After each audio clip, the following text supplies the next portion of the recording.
ఆనాడు యశ్వాడ నుండి సిద్దిపేటకు నీరు తీసుకొచ్చి సిద్దిపేట ప్రజల నీటి కష్టాలను కేసీఆర్ తీరిస్తే ఈనాడు మల్లన్న సాగర్ ద్వారా సిద్దిపేటకు నీటిని తీసుకువచ్చి మాజీ మంత్రి హరీష్ రావు సిద్దిపేట ప్రజల నీటి ఎద్దడిని పూర్తిగా తొలగించారని మున్సిపల్ చైర్పర్సన్ మంజుల రాజనర్సు అన్నారు. పట్టణ ప్రజలందరూ నీటిని వృధా చేయకుండా సద్వినియోగం చేసుకోవాలని సూచించారు. సిద్దిపేట పట్టణంలోని ఎస్టీ హాస్టల్ ప్రాంగణంలో నూతనంగా నిర్మించిన 10 లక్షల లీటర్ల కెపాసిటీ గల వాటర్ ట్యాంక్ను మున్సిపల్ చైర్పర్సన్ మంజుల రాజనర్సు కొబ్బరికాయ కొట్టి ప్రారంభించారు. ఈ సందర్భంగా వారు మీడియాతో మాట్లాడారు.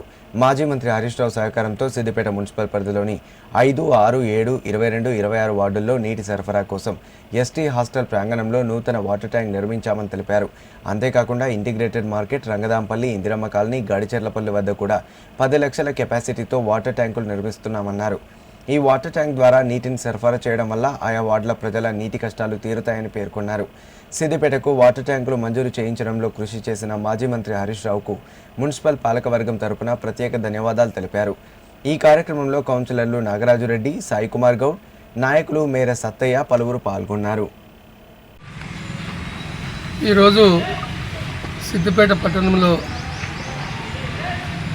5వ వార్డు, 6వ వార్డు, 7వ వార్డు, 22వ వార్డు, 26వ వార్డు, 20వ వార్డుకు నీళ్ళన్నీ వేయడానికి ఈ ట్యాంక్ ప్రారంభోత్సవం చైర్పర్సన్ మంజుల గారు, అదేవిధంగా కౌన్సిలర్ నాగరాజరెడ్డి గారు, సాయి గారు, కోఆప్షన్ సభ్యులు సత్తయ్య గారు ఇలా ప్రారంభించడం జరిగింది. ముఖ్యంగా సిద్దిపేట చుట్టూ కూడా నీటి ఎద్దడి ఉండొద్దు, సిద్దిపేటలో ఎలాంటి ఇబ్బంది రావద్దని ఆనాటి మంత్రి శాసనసభ్యులు పెద్దల హరీష్ రావు గారు మల్లన్న సాగర్ నుంచి ఏదైతే నీళ్ళు సరఫరా చేస్తూ ఉన్నామో ఆ మల్లన్న సాగర్లో భాగంగానే రింగ్ మైల్ చుట్టూ సిద్దిపేట చుట్టూ కూడా ఒక రింగ్ మైల్ తయారు చేసి ఈ నీళ్లు ఎక్కడికక్కడ సరఫరా అయ్యే విధంగా దీన్ని ప్రణాళిక సిద్ధం చేసి సిద్దిపేటలో మల్లన్న సాగర్ రింగ్ మైల్ స్కీమ్లో భాగంగా ఈనాడు హాస్టల్ ఏదైతే ఎస్టీ హాస్టల్ ఆనాడు social welfare department, ST corporation department సహకరించి కట్టుకోవడానికి అప్పటి అనుమతి ఇచ్చి ఈనాడు ప్రారంభోత్సవం చేస్తూ ఉన్నాం. ముఖ్యంగా దీనివల్ల ఇక్కడ ప్రాంత ప్రజలకు నీటి ఎద్దడి ఉన్నదని కూడా దీన్ని ఇక్కడ చేయడం జరిగింది. దీంతో పాటు ఇదే స్కీమ్లో అదేవిధంగా ఏదైతే ఇంటిగ్రేటెడ్ మార్కెట్ ఉందో ఇంటిగ్రేటెడ్ మార్కెట్ దగ్గర ఒకటి కడతా ఉన్నాం.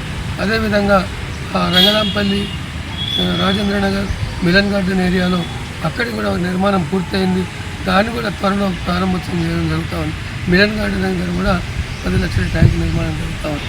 వీటన్నిటి కూడా ఈనాడు సిద్దిపేట ప్రజలకు గత కేసీఆర్ నాయకత్వంలో ఆనాడు యాసవాడ నుంచి మంచినీళ్ళ నుంచి తర్వాత కాళేశ్వరం ప్రాజెక్ట్ అయిన తర్వాత మల్లన్న సాగర్ నుంచి తాగునీరు సిద్దిపేట ప్రాంతానికి కనీసం 25-23 మున్సిపాలిటీలకు నీళ్ళు అందిస్తూ ఉన్నాం. దాంట్లో భాగాన్ని ఇలా సిద్దిపేటలో ట్యాంకు ప్రారంభించడం చాలా సంతోషంగా ఉంది.